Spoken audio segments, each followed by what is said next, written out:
História pela Universidade de Tel Aviv e colaborador do Instituto Brasil-Israel. Miragai, a Danusa, que foi nossa colega aqui na Globo News por vários anos, também está lá trazendo o relato ali, né, em loco, mostrando a realidade que ela viveu e vários outros moradores de Tel Aviv viveram nas últimas horas.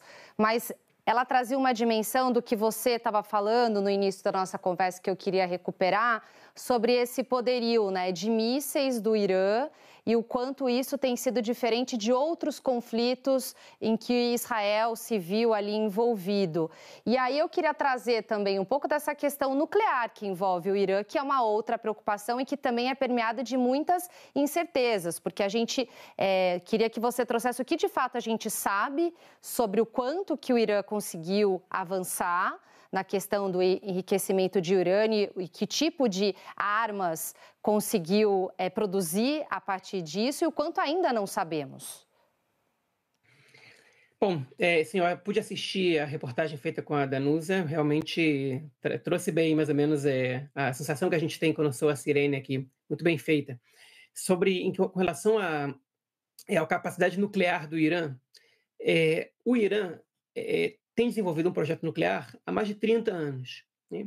E o Irã aprendeu também com os erros dos outros países, né? Do Iraque e da Síria, que não protegeram tão bem suas instalações e tiveram seus reatores explodidos por Israel, no caso do Iraque em 81, no caso da Síria em 2007.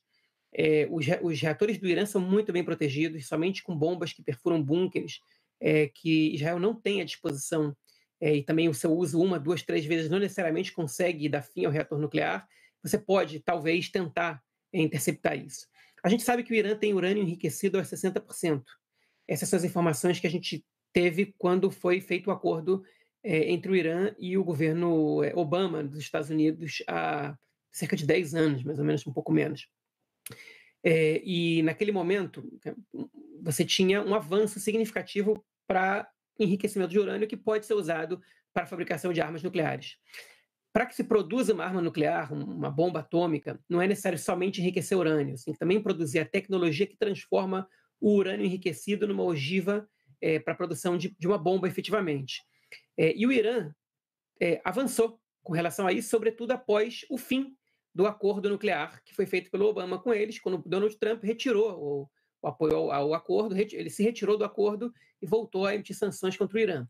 Eu não sei dizer especificamente quantos % de urânio o Irã tem enriquecido e quanto eles avançaram na tecnologia. Em Israel tem fontes que dizem que o Irã estava há 1 ano de ter armas nucleares, há 3 meses, há 2 anos, e que determinadas ações israelenses podiam atrasar isso um pouco aqui, um pouco ali. Mas o mais concreto disso é que um país que tem urânio enriquecido a 60% tem condições claras de chegar a armas nucleares, e o que falta é simplesmente motivação. E a grande pergunta que a gente deve fazer agora é se os ataques israelenses, obviamente, caso eles não consigam destruir completamente os reatores nucleares iranianos, mas, enfim, então, caso eles não consigam destruir, se o ataque israelense vai gerar mais motivação para o Irã chegar a armas nucleares ou o contrário. Né? E, ao que tudo indica, se Israel não for extremamente bem sucedido e impor ao Irã uma derrota acachapante ou uma destruição total dos reatores, a motivação do regime iraniano para alcançar armas nucleares vai ser maior. Então, isso é um problema para Israel, porque se antes a gente tinha suspeita, né, de que o Irã tinha capacidade de atingir Israel, hoje a gente tem a certeza, e com armas nucleares isso coloca Israel numa situação de vulnerabilidade. Por outro lado, até hoje nenhum país voltou a usar armas nucleares desde 1945. Os países eles vão atrás de armas nucleares justamente para não serem atacados. Mas, enfim, as transformações no mundo são constantes e a gente não tem como saber se as regras de hoje vão valer para amanhã. Miragai, eu vou pedir para você ficar aqui com a gente, porque a nossa equipe de editores de Inter preparou, então, um contingente militar do Irã e de Israel, até para a gente dar uma dimensão para o nosso assinante, a gente vai rodar aqui no nosso telão. O Irã conta com 610 mil militares na ativa, além de outros 350 mil na reserva, treinados. Já Israel tem 170 mil soldados na ativa e mais 465 mil na reserva. Então, está aqui, um panorama desse efetivo militar dos dois países. Segundo fontes militares americanas, o Irã teria no arsenal 3 mil mísseis balísticos. Alguns podem percorrer até 2 mil quilômetros de distância. Olha só. No mar, o país tem mais de 5 mil minas navais que ficam submersas e podem explodir ao toque de uma pessoa ou embarcação que se aproxime. O país ainda conta com mísseis de cruzeiro e antinavio, que podem ser lançados a partir da frota de navios de guerra.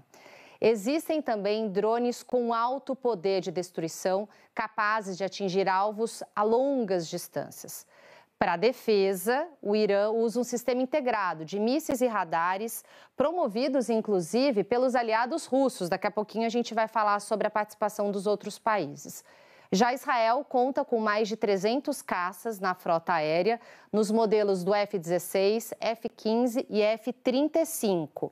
Esse último é um dos mais poderosos do mundo. Alguns desses aviões de combate foram enviados pelos Estados Unidos. As forças de defesa israelenses contam também com mísseis balísticos e de cruzeiro, com alcance médio e intermediário. Eles também possuem 50 navios patrulha e ainda submarinos. Outro trunfo israelense é aquele sistema de defesa, o domo de ferro, que consegue interceptar mísseis em diferentes altitudes e também em distâncias. A gente vê muito isso ali nas imagens, quando a gente começa a mostrar as transmissões dos ataques e também o domo de ferro interceptando esses ataques. Bom, fazendo esse panorama, a gente volta a falar com o João Miragaia, que está aqui com a gente, mestre em História pela Universidade de Tel Aviv. Miragaia trouxe esses elementos até para a gente dar uma dimensão ali dos dois lados e também não só o poder de ataque, mas também de defesa. E aí a gente trouxe alguns personagens na construção desse armamento e também esses poderes tão importantes como Rússia e Estados Unidos. Ontem tivemos uma ligação longa de 50 minutos entre os presidentes dos Estados Unidos, Donald Trump, e da Rússia, Vladimir Putin, e ficou confirmado pela equipe dos dois países que a questão do conflito entre Israel e Irã foi o tema central.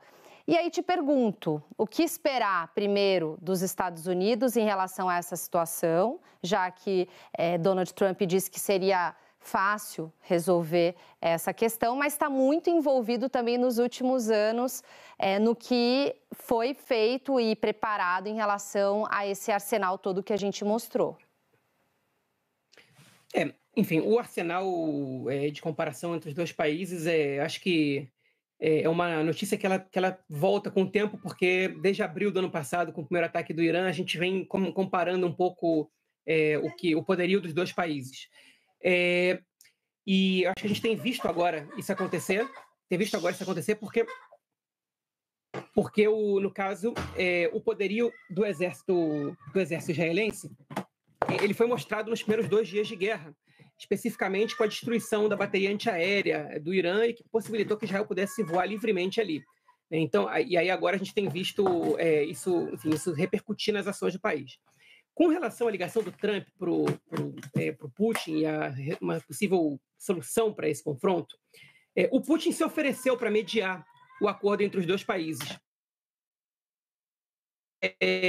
Aparentemente, o presidente do Chipre agora tem recebido mensagens do Irã para se comunicar com Israel.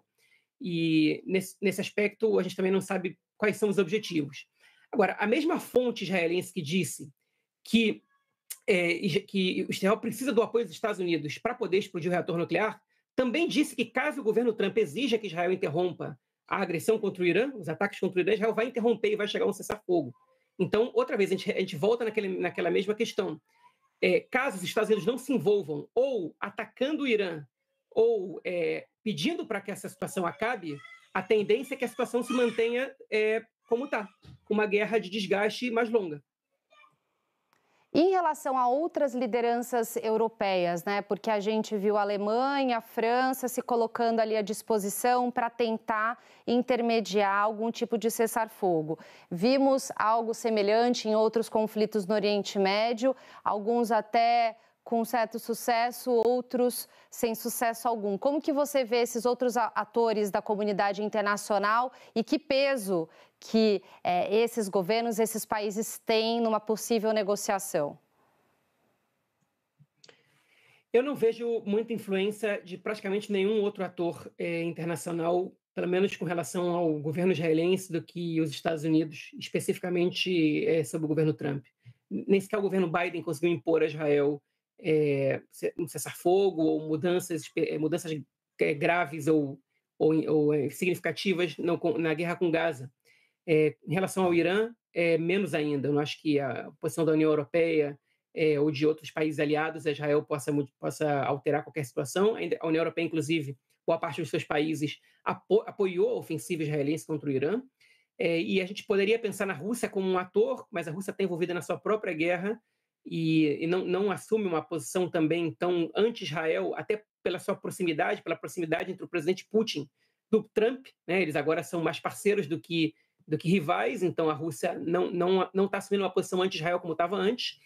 E a China, que é a única potência que teria talvez condição de impor alguma mudança na situação, não costuma se envolver em conflitos armados fora da sua região ali do Sudeste Asiático, especificamente, não de maneira incisiva.